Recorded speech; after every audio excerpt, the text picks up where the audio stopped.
अस्सलाम वालेकुम। तमाम दोस्तों से गुजारिश है कि अपने कीमती टाइम से चंद लम्हे निकाल कर मोहम्मद इमदाद शहरिया मेरे इस चैनल को सब्सक्राइब करें, वीडियो को लाइक करें, कमेंट्स करें और अपने दोस्तों के साथ शेयर करें। आपकी बेइंतहा मोहब्बत का शुक्रिया।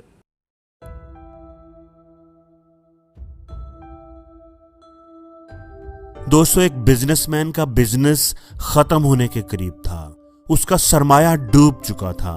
उसको समझ नहीं आ रही थी कि वो इस क्राइसिस से कैसे निकले, अपने बिजनेस को दोबारा कैसे खड़ा करे। एक दिन इसी परेशानी और सोच में गुम वो एक पार्क में बैठा हुआ था कि एक बूढ़ा आदमी उसके पास आया और उसकी परेशानी की वजह पूछी। उस बिजनेसमैन ने अपनी सारी कहानी बता दी। बूढ़ा आदमी ये सुनकर मुस्कुराया और बोला, शायद मैं तुम्हारी कोई मदद कर सकूं। ये कहकर उसने अपनी जेब से चेक बुक निकाली और 5 करोड़ का चेक लिखकर बिजनेसमैन के हाथ में थमा दिया। इन पैसों से तुम अपना काम चलाओ और ठीक 1 साल के बाद इसी जगह पर आकर ये पैसे मुझे वापस कर देना। ये कहकर वो बूढ़ा आदमी उस बिजनेसमैन को हैरान और परेशान छोड़कर चला गया। उस बिजनेसमैन ने जब सिग्नेचर देखे तो उसको पता चला कि वो चेक तो रॉजर टेलर का था, जो दुनिया का सबसे अमीर आदमी था। वो बिजनेसमैन खुश हो गया। उसके पैसे की प्रॉब्लम सॉल्व हो चुकी थी। वो पुरएतमाद था। उसके पास 5 करोड़ का बैलेंस मौजूद था, जो वो जरूरत के वक्त इस्तेमाल कर सकता था। वो अगले दिन अपने ऑफिस गया और अपने क्लाइंट्स और सप्लायर्स से अपनी शर्तों पर बात की। उनके सामने नई डील्स रखी, नई ऑफर्स रखी। उसकी खुद-एतमादी आसमान को छू रही थी, क्योंकि उसकी जेब में 5 करोड़ का चेक मौजूद था। अब उसको कोई डर नहीं था कि वो दिवालिया हो जाएगा। पैसों की जरूरत पड़ेगी तो कहां से लाएगा। देखते ही देखते उसका बिजनेस संभलने लगा। उसके बिजनेस की ग्रोथ दिन ब दिन बढ़ने लगी। उसके हालात अच्छे होने लगे। अब वो दोबारा से अमीर हो गया था।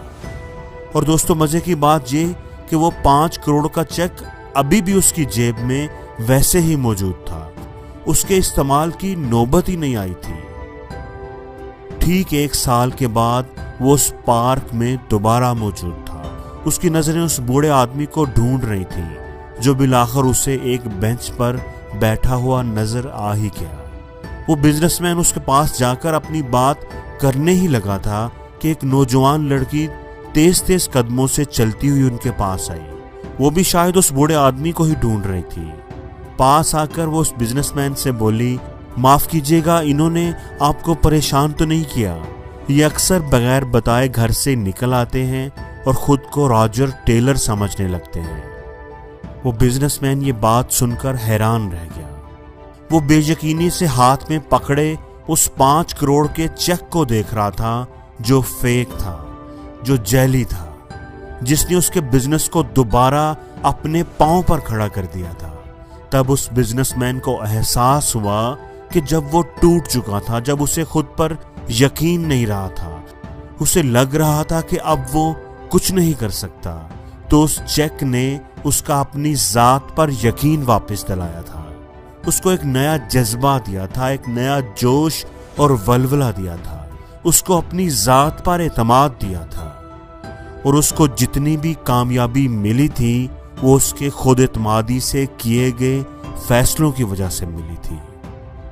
दोस्तों, खुद एतमादी में इतनी ताकत होती है कि आपकी जिंदगी को बदल कर रख सकती है। अपनी जात पर एतमाद होने की वजह से आप हर मुश्किल के सामने डट कर खड़े हो जाते हैं, हर चैलेंज को कबूल कर लेते हैं।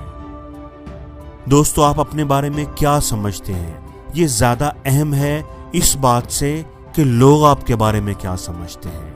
किसी ने क्या खूब कहा है कि खुद को अपनी नजरों में गिराना छोड़ दो, जो तुमको ना समझे उसे समझाना छोड़ दो। अगर आपको खुद पर यकीन नहीं है तो कोई आप पर यकीन नहीं करेगा, लेकिन अगर आपको खुद पर यकीन है तो आप हर मुश्किल का सामना कर सकते हैं, हर तूफान से टकरा सकते हैं। आपका यकीन आपकी ताकत बन जाएगा और आपकी वो ताकत आपके लिए कामयाबी के दरवाजे खोल देगी। और दोस्तों, वीडियो के आखिर पर मैं बस इतना ही कहना चाहूँगा कि हर दिन अपनी ज़िंदगी को एक नया ख्वाब तो दो, चाहे पूरा ना भी हो पर आगाज़ तो दो। एक दिन पूरे हो ही जाएंगे सब ख्वाब तुम्हारे, बस कोशिश करके एक नई शुरुआत तो दो।